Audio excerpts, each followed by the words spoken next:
Bonjour et bienvenue à toutes et à tous dans Multijoueur, votre rendez-vous jeux vidéo. Eh bien, cette semaine, on va vous parler un petit peu en avance de la dernière très grosse sortie de l'année. Je peux dire ça, je pense, hein, je sais pas. On va voir, peut-être, on verra. Est-ce que c'est le jeu de l'année ou pas? On va essayer d'en débattre.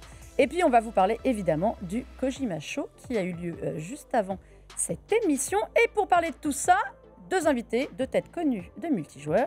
Déjà, le retour de Mathieu Collin. Comment ça va, Mathieu? Ça va et toi, Mélinda? Très content de revenir. Ça faisait longtemps. Ça faisait un moment qu'on ne s'était point vu. Oui. Enfin, qu'on ne s'est point vu ici, nous, on s'est Ici, vu en oui. dehors. On s'est vu quand même à la Gamescom, mais Journaliste pour plein d'endroits, total jeux vidéo, on trouve aussi sur plein de sites. oui. Plein de choses à écrire, une année, une rentrée chargée, comme tout le monde. Ah oui. Et face à toi, mon historien préféré. Mais pas que. Voilà, Pierre Le Goupil. Bonjour Mélinda. Ça va, Pierre? Ah, ça va super. Là, t'as de quoi faire avec tes jeux historiques. en ce moment. Là, il y en a plein. Hein? Ouais. On va Donc, se il y parler. a beaucoup de choses à dire. On va se parler. Normalement, tu vas réussir à nous en caser deux Ouais. dans l'émission. Un, c'est sûr. Le deuxième, ce sera la surprise en fin d'émission, si on arrive à la partie à quoi on joue. Mais voilà. Mais messieurs, on avait de quoi faire encore cette semaine. Alors, on ne vous parlera pas du State of Play, parce qu'au moment où on enregistre, eh bien, il n'a pas encore eu lieu. Il a été tout juste annoncé. Merci PlayStation de nous faire ça à chaque fois entre les T'as deux. l'habitude. Si ça se trouve, il y a des trucs de dingue. Ouais, je on sais. sait pas Ça se trouve, encore. on a raté des trucs de dingue. Je suis désolée. Eh ben, on n'en parlera pas cette semaine. Et on n'en parlera pas non plus la semaine prochaine. Je vous expliquerai pourquoi en cours d'émission. Donc voilà. Eh bien, en tout cas, on va attaquer déjà la partie, l'actu à chaud. On a déjà de quoi faire.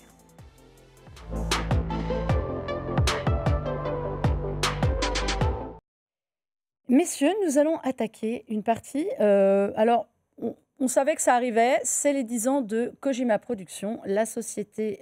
Déjà 10 ans. Déjà 10 ans, et Ouais. oui, Ça passe vite. 10 ans de divorce avec Konami pour Hideo Kojima. Eh bien, pour fêter ça, il s'est offert un petit show en amont du Tokyo Game Show qui se déroule cette semaine. Un événement qui s'appelle Behind the Strand, qui a eu lieu mardi. Mardi, oui, c'est ça. Oui. Je suis perdue dans les dates. Mardi 23 septembre. Et on a pu voir des jeux qu'on attend, qu'on a enfin pu voir un peu plus. Et puis plein de petits projets, l'occasion aussi qu'il fasse le point sur sa société. Pierre, qu'est-ce que tu as retenu? L'annonce des deux jeux déjà. Audi Knock, qui est une sorte de Pity, un remake de Pity. On sent que c'est une blessure chez lui qui n'a pas été refermée Ouais. et il veut faire son Pity. On a vu une très courte séquence de gameplay. Ouais.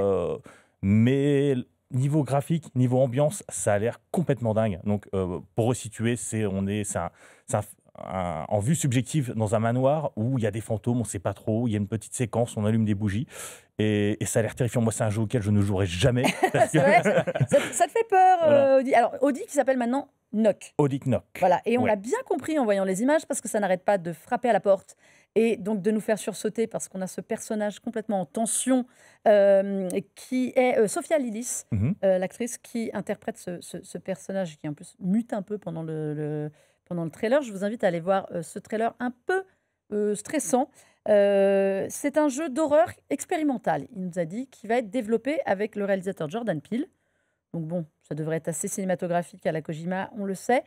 Tu as pu voir le trailer, Mathieu? Oui, et je l'ai adoré. Moi, de toute façon, depuis l'annulation de Pity, ça a été mon grand regret parce que Kojima était quand même à ça de nous livrer l'un des plus grands jeux d'horreur de tous les Dont temps. on a vu qu'une démo, on a Silent vu qu'une Hill, démo. qui s'appelle d'ailleurs officiellement C'était Silent Hills à la base. Silent Hill, voilà. Et qui était cette démo ultra... Moi, je ne l'ai pas faite parce que j'ai vu que le début et je me suis dit que c'était un peu comme toi, Pierre. C'était horrible, C'était pas mais pour moi. génial. C'est terrifiant, mais Ouais. c'est ça qu'on aime en fait Et quand c'est on vrai. joue à un jeu d'horreur. Et c'est vrai qu'il y a des relents de ce stress occasionné, c'est-à-dire ce stress sans que vous ayez besoin de voir quoi que ce soit.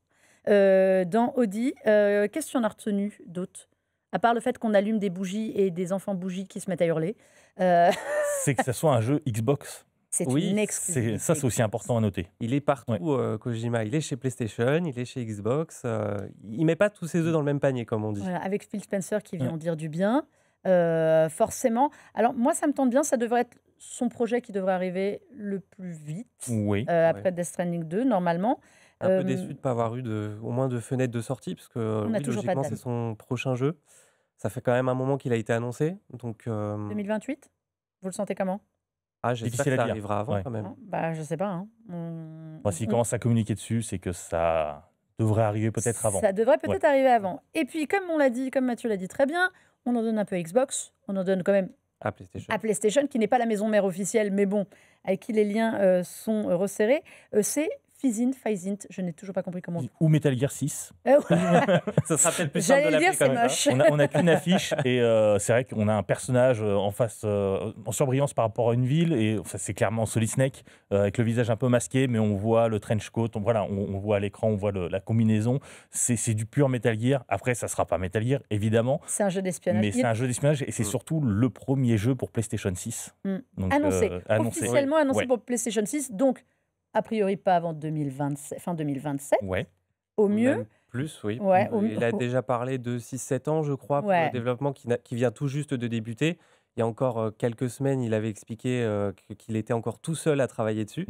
Donc, je pense qu'on n'est pas près de le voir, ce jeu. On a juste eu du casting, on a eu un peu de casting et donc on a vu des visuels, des visages, donc on sait qu'ils bossent avec MetaHuman, donc ça va être forcément Et des grosses extrêmement rumeurs réaliste. aussi sur l'identité du personnage principal. Mhm. Il y a beaucoup de gens qui évoquent Robert Pattinson. Ouais. Ils font des petits liens avec qui a rencontré Kojima ces derniers temps. Donc, Comme ils sont en photo avec tous ceux qui viennent le voir, c'est voilà. vrai qu'on peut faire du Ouais. casting sur plusieurs films. Là, ils ont annoncé Charlie Fraser, Don Lee, Minami Hanabe, qui sont les premiers acteurs qui ont été annoncés, dont certains qu'on avait aperçus en caméo dans Death Stranding 2. Jeu d'espionnage, action-infiltration, ça ressemble à du Metal Gear, soyons honnêtes. Il s'était déjà un petit peu réaccaparé Metal Gear Ouais. dans Death Stranding 2.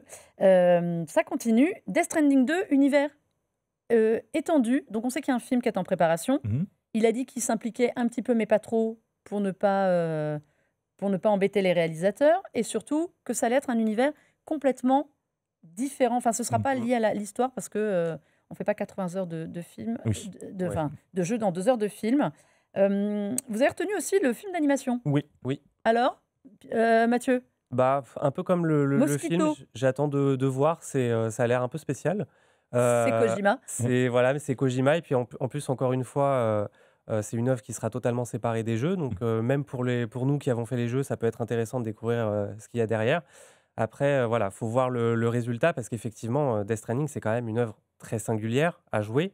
Donc, je me demande ce que ça va donner à regarder, quoi. Le film d'animation, il a l'air quand même assez particulier. Avec L'animation a l'air folle, mais ce côté dessin traditionnel, je te fais une repasse numérique dessus, ça a quand même l'air d'être quelque chose de On ne sait particulier. pas trop à quelle sauce on va être mangé. Après, c'est classique Kojima, quoi.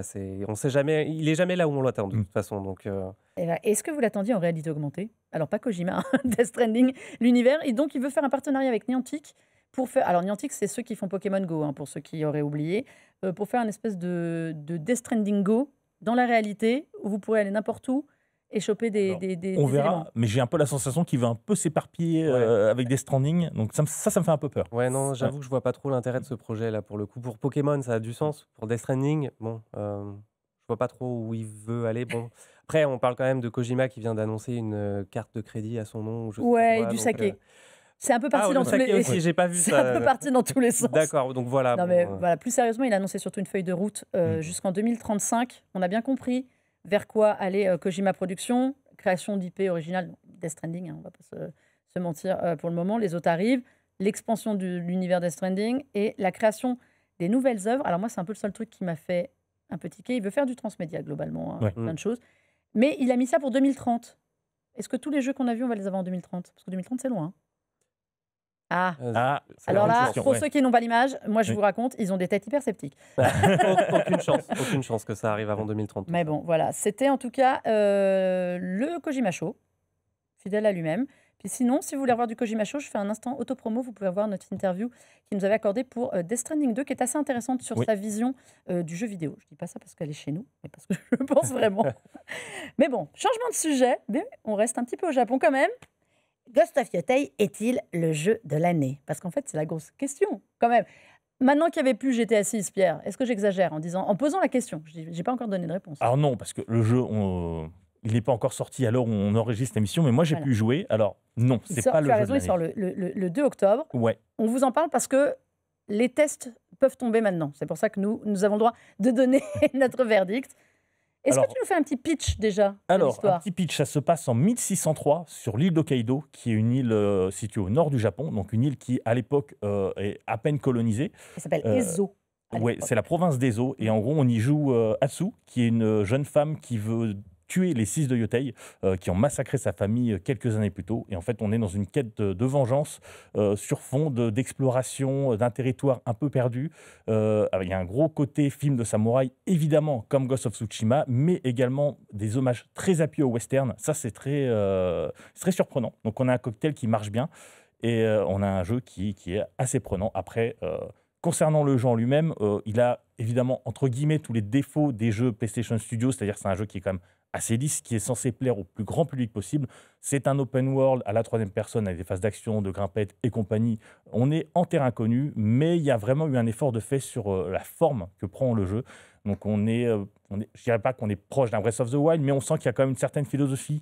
On n'a pas, par exemple, une carte qui est blindée d'objectifs, un journal de quête qui est blindé dès le début.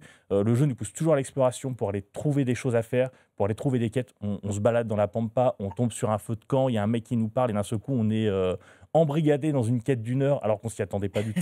C'est complètement ça. Et là-dessus, je trouve voilà, si le fond ne change pas vraiment, la forme, elle change vraiment la manière dont on aborde le jeu et pour le coup, c'est vraiment prenant. Donc pour moi, c'est une bonne pioche. C'est pas le jeu de l'année, mais ça reste quand même un excellent jeu. Et tu, comme moi, as-tu usé et abusé de la longue vue? Bien sûr, bien sûr. Voilà, vous avez on en parle à Mathieu qui, lui, a le côté Ghost of Tsushima. On est complètement en train de lui spoiler le jeu, c'est génial. Non, on te spoil pas. Non, On ne spoil pas l'histoire Vous me parce donnez que envie. le jeu vit beaucoup de son histoire aussi, de l'histoire d'Atsu. Mais je pense qu'il y a des évolutions. Alors, on va en parler après sur les rapports à Tsushima et tout.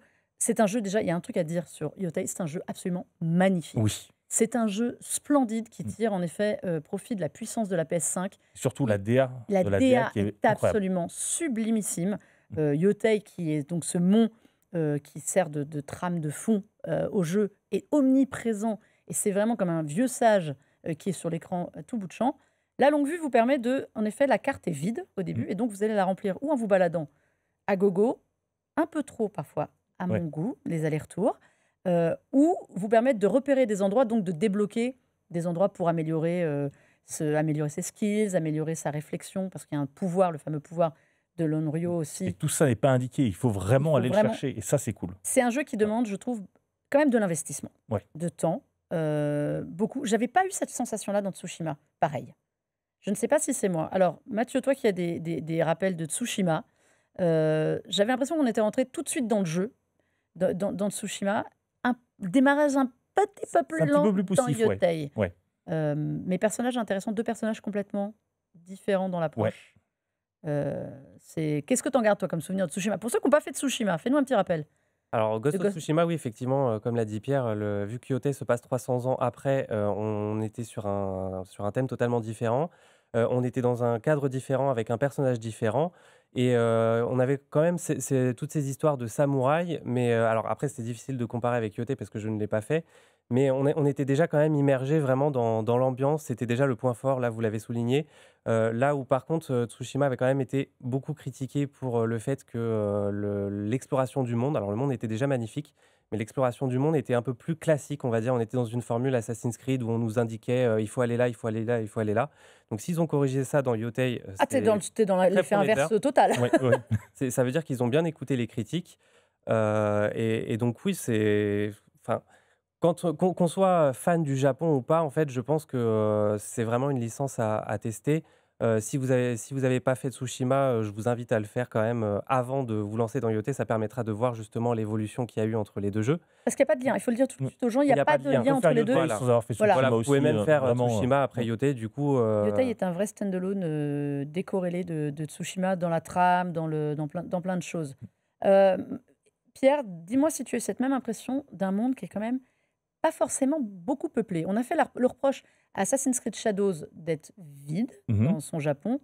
J'ai trouvé Yotei assez vide. Et oui, mais ça m'a pas dérangé parce que le contexte veut ça aussi. On est quand même dans un endroit qui est très dépeuplé déjà. Historiquement, c'est vrai. Ouais. Après, niveau historique, ça reste quand même juste un contexte. Hein. On n'est pas sur un jeu qui va être ultra précis, mais on est dans un contexte de colonisation où les Japonais arrivent, s'installent sur l'île.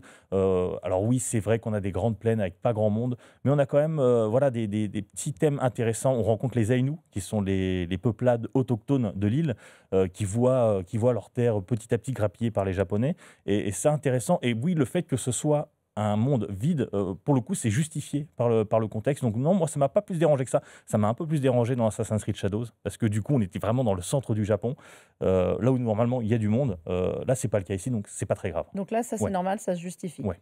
Voilà, moi, j'ai beaucoup aimé le jeu, mais je trouve qu'il y a des manques de rythme, de choses comme ça. Donc je n'en ferai pas non plus pour le moment. Je ne suis pas encore revenue à Mmh. bout du jeu, j'en suis pas très loin, mais je ne suis pas encore. Mais je n'en ferai pas mon jeu de Ça, l'année c'est non plus. le syndrome de l'open world où il y a énormément de choses à faire et On du est coup, on perdu. s'éparpille, on fait plein de choses. En fait, on veut aller à un objectif et on tombe sur 4 quêtes sur le chemin et au final, à la fin, on ne sait plus où est-ce qu'on devait aller à la base. J'ai une question pour Ouais. vous. Est-ce qu'on a une appétence, nous les joueurs occidentaux, pour le Japon? Quand on voit tous les jeux qu'il y a sur le Japon, donc on a parlé d'Assassin's Creed qui est sorti, on avait beaucoup parlé dans cette émission. Il y a un Nioh 4 qui est annoncé Mhm. aussi. Il y a Onimusha. Parmi les jeux très très attendus, on parlera de Silent Hill F alors qu'il se passe de manière un peu plus contemporaine, mais ils ont migré, c'est quand même un jeu d'horreur vraiment pour les Occidentaux, Mm. ils l'ont migré dans le Japon des années 60.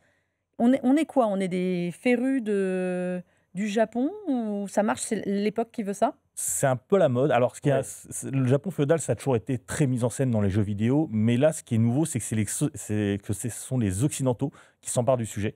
Niveau jeux vidéo, on l'a Mm. vu avec Tsushima, maintenant avec Yotei, avec Assassin's Creed. En dehors du jeu vidéo, on a vu la série Shogun, qui a été Mm. un très grand succès, excellente série d'ailleurs.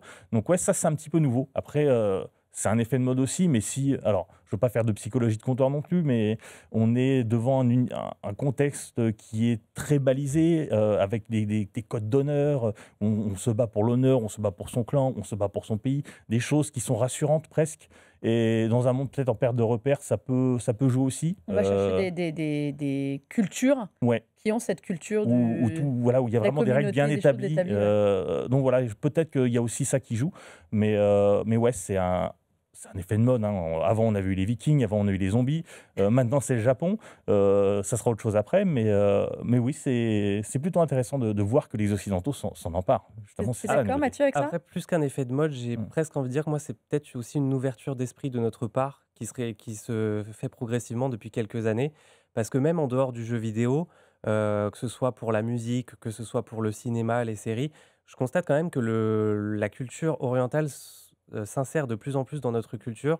Les gens s'y intéressent de plus en plus. Là où avant, c'était vraiment un marché qui était de niche, c'est-à-dire que c'était vraiment centré pour des personnes qui s'y connaissaient. Bah, on a eu les Euh, mangas, Ouais. on avait, tu vois, les voilà. Persona, les Et choses c'est comme ça qui marchaient bien. Yakuza aussi. c'était des gens, limite, qui étaient presque regardés bizarrement, en mode, ouais, il aime des trucs bizarres, personne regarde ça, etc. Et aujourd'hui, j'ai l'impression qu'il y a quand même une véritable ouverture d'esprit. Même, enfin, je sais pas, par exemple, autour de vous, mais moi, j'ai jamais eu autant d'amis qui partent, par exemple, faire un voyage au Japon. C'est vraiment devenu une destination touristique, même pour ceux qui ne sont pas forcément branchés culture japonaise. C'est un pays qu'ils ont envie de découvrir, c'est une culture qu'ils ont envie de découvrir. Et je pense que forcément, ça se ressent aussi dans la pop culture et notamment dans les jeux vidéo qui se passent de plus en plus au Japon. Et on a aussi un retour en force, il faut le dire, depuis surtout ces dernières années, des éditeurs japonais qui ont eu Mm. une période très difficile à l'ère PS3, Mm. 360 et au début de PS4, Xbox One, et qui, là, j'ai envie de dire, portent presque la génération actuelle à eux tout seuls. Parce que les studios occidentaux, oui, ils annoncent des jeux, mais les jeux mettent des années à sortir. Là où à côté, on a Ça côté, turbine un peu côté plus. Japon, ça va à fond, quoi. Et ça, on ne résume plus le jeu japonais à Final Fantasy Voilà. Voilà. aussi. Ça, c'est vrai que c'est une évolution. Puis c'est aussi une période qui est très marquée niveau visuel, on reconnaît tout de suite. Donc ça, c'est voilà, il y a des codes auxquels les gens peuvent se rattacher, plus que l'histoire japonaise en elle-même, parce que l'histoire japonaise, c'est pas facile, hein. Oui, mais là, on est sur des Euh, jeux qui sont sur des périodes culturelles très marquées. C'est du Oui. Japon médiéval beaucoup. Mais c'est C'est plus- pas le plus abordable. Mais c'est plus l'imagerie qui parle plutôt que l'histoire en elle-même. Mm. Parce que ouais, l'histoire du Japon, c'est assez obscur pour nous occidentaux qu'on s'y intéresse pas. C'est pas quelque chose qu'on apprend de manière naturelle. Et utiliser ça, c'est assez intéressant du coup. Mais bon, est-ce que Ghost of Yotei, tu le recommandes quand même? Oui, bien sûr. Bien sûr, si Il a vous êtes fait. sur PS5, vous cherchez un jeu d'action-aventure, pas trop prise de tête, mais qui est quand même assez sympa, vous avez soif d'aventure simplement, bah, Ghost of Yotei, c'est le jeu qu'il vous faut. Moi, je vous recommande. Et en bon défouloir aussi. Ouais. On ne le dit pas assez, mais l'art du combat, moi, je me suis éclatée avec toutes Thème de les combat armes. qui est très bien fichu, qui est même Extrêmement bien. voilà, qui a été corrigé par rapport au premier, qui était des fois un peu laborieux, je Ah, moi, trouve. j'avais beaucoup aimé Ouais. dans Tsushima, c'était un des points Ah, forts. mais là, ils pour ont moi. refait, là, ils ont amélioré, j'ai trouvé un petit peu quand même le choix des armes. Ouais, ouais. Le choix des armes. Eh bien, même pour aller plus loin dans ce Ghost of Yotei, bah, la semaine prochaine, figurez-vous que vous aurez, à la place de ces deux charmants jeunes hommes, Nate Fox, le directeur créatif du jeu, qui nous a accordé une longue interview pour parler de Ghost of Yotei le jour de la sortie, le 2 octobre. Si c'est pas bien fait, ça, magnifique. Donc voilà, Ghost of Yotei, sorti sur PS5 exclusivement le 2 octobre. Eh bien, figurez-vous qu'on a un peu de temps pour vous faire d'autres recommandations de jeux aussi. Et on va pouvoir se faire à quoi on joue.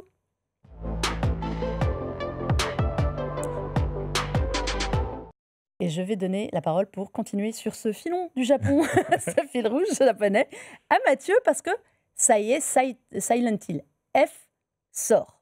Oui, tout à fait. Verdict, Alors, je ne l'ai pas encore tout à fait terminé, mais je l'ai commencé. Et puis, effectivement, donc pour rester dans le filon, parce que Silent Hill, pour ceux qui ne le savent pas, c'est une licence japonaise développée par Konami, mais qui a toujours eu un cadre occidental. Ça se passait en Amérique. Et là, c'est le premier épisode qui se passe. Alors, je ne vais pas compter The Short Message, qui était une démo qui se passait en Allemagne, mais qui durait 2 heures. C'était une expérience. Là, on a vraiment un jeu qui se déroule au cœur du Japon. Ils se sont réappropriés, ils se sont dit, là où Silent Hill a toujours été un concurrent, on va dire, malgré un concept différent de Resident Evil, là, ils sont partis complètement à l'opposé. Ils se sont dit, on a une culture japonaise, l'horreur au Japon, c'est un sujet qui peut être très intéressant. Donc hop, on délocalise Silent Hill au Japon. Silent Hill n'est plus une ville du coup, mais un concept psychologique, on va dire. Et on se retrouve avec un jeu qui est vraiment, qui a une ambiance incroyable. On retrouve directement, même si on n'est plus à Silent Hill, on retrouve vraiment l'esprit. On se sent comme à la maison, j'ai envie de dire. On n'a pas envie d'y vivre, mais on s'y sent comme à la ouais, maison. peut-être drôle de maison quand même. Hein. Voilà. Avec, voilà, on le voit, des créatures qui ont des animations et un design absolument terrifiant. Et puis l'histoire qui est hyper intrigante. Enfin, moi, là, j'en suis à un stade où il se passe des trucs. Je me dis, mais qu'est-ce qui se passe? Ne J'ai spoil très, très pas, hâte. ne Je ne spoil spoil pas. Parce que même moi, je ne connais pas la fin, de toute façon. Mais voilà, donc on retrouve vraiment tous les codes de Silent Hill. Et pour le premier véritable jeu original depuis très longtemps, plus d'une décennie, j'ai plus la date exacte, mais c'est avant 2015, puisque avant l'annulation de Silent Hills, ils ont fait quand même un retour réussi. C'était risqué. Ils ont complètement changé les codes, mais ils ont vraiment fait un retour réussi. Et après le succès du remake de Silent Hill 2, bah, ça fait plaisir d'avoir vraiment Silent Hill qui revient en force, quoi. Un jeu original, en effet, comme tu as dit. Alors nous, on avait pu s'entretenir avec les créateurs du jeu, qui nous disaient que, en effet, c'est une licence très occidentale. C'est vraiment pour faire peur à la japonaise, aux occidentaux. Et que là, ils avaient pris le théâtre du Japon parce qu'ils disaient, on a des codes culturels, alors on en revient toujours à même exemple, que les occidentaux ne connaissent pas forcément. Et les années 60 ne sont pas la période la plus connue. Et donc, il dit on peut créer une ambiance que les joueurs occidentaux ne connaissent pas et qui renforce ce côté inquiétant. Tu as pu y jouer ou pas un peu? Pas du Ou pas tout. un peu. Mais J'ai un peu joué à la Gamescom. j'ai regardé un petit peu et je pense pas que je vais y jouer demain. Non, si t'es comme moi, t'aimes pas Je les suis un jeux. peu- je suis un peu une flippette, donc C'est vrai, bah voilà, Ouais. c'est pour ça. Eh bien écoute, Silent Hill, donc on l'a dit, voilà, disponible ce 25 septembre, partout, je crois que c'est. Non, Oui. si je me trompe pas. Peut-être pas Nintendo Switch, mais Non, pas Nintendo Switch, pardon, Mais excusez-moi. ah oui, maintenant, il faut préciser, avec la 2, c'est compliqué. Oui, c'est mais, vrai. PS5, Xbox Series et PC. Voilà, moi je vais te parler d'un jeu qui fait un peu peur, mais pas trop. Parce que j'aime pas les Écoute. jeux qui font peur non plus. Mais que je vous recommande dans un autre genre, c'est Gloomy Eyes. Alors Gloomy Eyes, à l'origine, c'est un court-métrage en VR qui s'appelle pareil, qui a la même DA. Et moi j'aime beaucoup cette DA parce que c'est un jeu cozy horror. Est-ce que vous voyez un peu l'idée? Voilà, c'est mignon tout plein. Mais vous avez quand même des zombies parce que l'histoire, c'est Gloomy, qui a donc un bout de crâne en moins, hein, ça se voit à l'écran, mais c'est joli, qui est un enfant zombie qui a pu sortir de sa tombe parce que, figurez-vous, le soleil a disparu.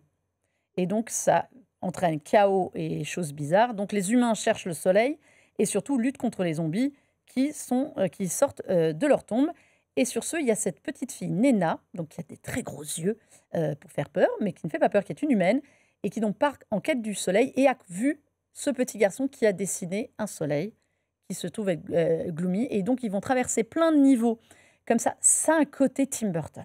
On se croirait un peu dans l'étrange Noël de Monsieur Jack. Il y a plein de cette petite magie, mais il y a quand même un peu d'horreur, donc ça y a une ambiance un petit peu oppressante. En plus, le méchant, c'est l'oncle de Nena qui a l'air de mener une espèce de culte, de secte, donc il y a cette ambiance un peu. Moi, je vous le recommande vraiment, ça prend pas très très longtemps, mais pour sa DA que je trouve vraiment très très très très mignonne, son ambiance horreur, mais pas gore. Donc tu vois, tu n'auras Ouais. pas peur, Pierre, sache-le. Voilà, ça mérite d'aller jeter un petit coup d'œil. C'est un jeu signé Arte. Il y a d'excellents jeux sur Arte Games. Je vous encourage vraiment à y aller. Ils ont une capacité à trouver des petites perles comme ça.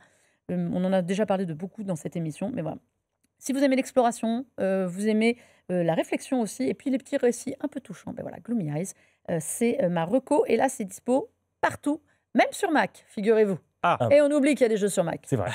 Allez, est-ce que tu peux me faire vite ton Très vite, ça va être Pax difficile. Augusta? Je sais, mais encore un jeu de strat, je spoil. C'est Pierre. Alors moi, je joue beaucoup trop à un jeu qui s'appelle Pax Augusta, qui est sorti il y a quelques mois. C'est un city builder romain. Et alors, qu'on dit comme ça, c'est un peu l'héritier César III.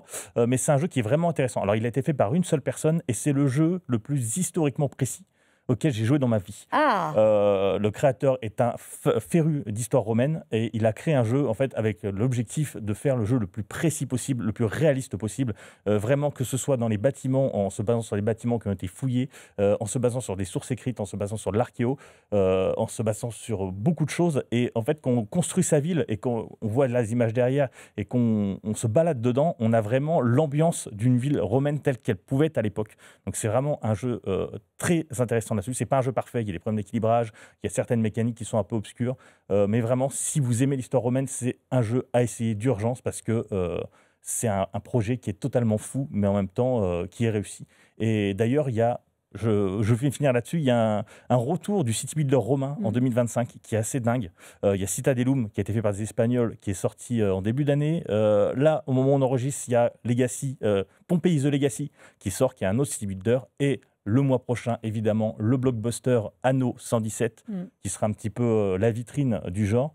Et ça fait plaisir. Alors, pour la niche très précise des gens qui aiment les city builders et qui aiment l'histoire romaine, 2025 est une année fantastique. Voilà, pour les gens qui connaissent Pierre, c'est un féru d'histoire romaine. Donc, s'il vous dit que c'est fidèle et que c'est bien, vous pouvez lui faire confiance. C'est plus que fidèle, les yeux fermés. C'est incroyable. Et c'est vrai qu'on va parler d'historicité dans certains jeux, dans l'Assassin's Creed, même dans King.com. Là, on est clairement une galaxie au-dessus.